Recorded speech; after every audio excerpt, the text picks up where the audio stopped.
আগরতলা প্রাণকেন্দ্র মেলার মাঠের সংলগ্ন পরমার্থ সাধক সংঘ আশ্রমের মন্দির এলাকাবাসীর কাছে এক অনন্য আধ্যাত্মিক স্থান হিসেবে পরিচিত।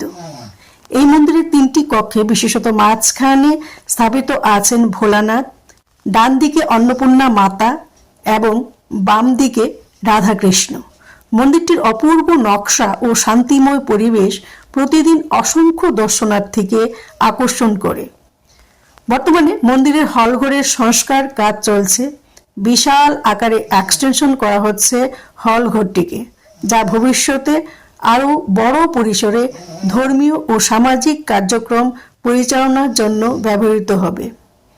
আজ এই মন্দিরের হলরুমে রাষ্ট্রীয় স্বয়ংসেবক সংঘের RSS মহিলা শাখার উদ্যোগে একটি চমৎকার অনুষ্ঠান অনুষ্ঠিত হয়েছে।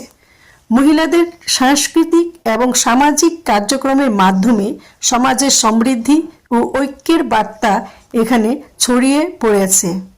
বিশেষ করে সূর্য প্রণামের বিভিন্ন দিকগুলো তুলে ধরা হয়েছে। এদিকে 39 নম্বর ওয়ার্ডের আজ শিশুদের সৃজনশীলতার এক অসাধারণ প্রতিযোগিতা আয়োজন করা হয়।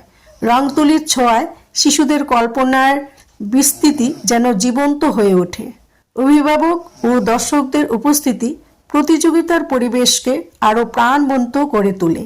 এই ধরনের উদ্যোগ শিশুদের প্রতিভা বিকাশে এক বড় মঞ্চ হিসেবে কাজ করছে। এছাড়াও 39 নম্বর ওয়ার্ডের কর্পোরেটর শ্রী অলোক রায়ের নেতৃত্বে এই এলাকার সার্বিক উন্নয়ন সত্যিই প্রশংসনীয়। তার তত্ত্বাবধানে ওয়ার্ডটি আজ পরিবেশ সংরক্ষণ ও সামাজিক উন্নয়নে একটি মডেল হয়ে উঠেছে। তার ডাকে সাড়া দিয়ে এলাকাবাসী প্রতিটি উন্নয়নমূলক কাজে একসাথে অংশগ্রহণ করেন।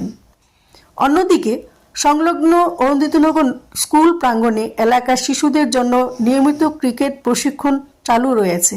এর মাধ্যমে শিশুদের শারীরিক ও মানসিক বিকাশের পাশাপাশি খেলাধুলায় আগ্রহী করে তোলার প্রচেষ্টা চলছে।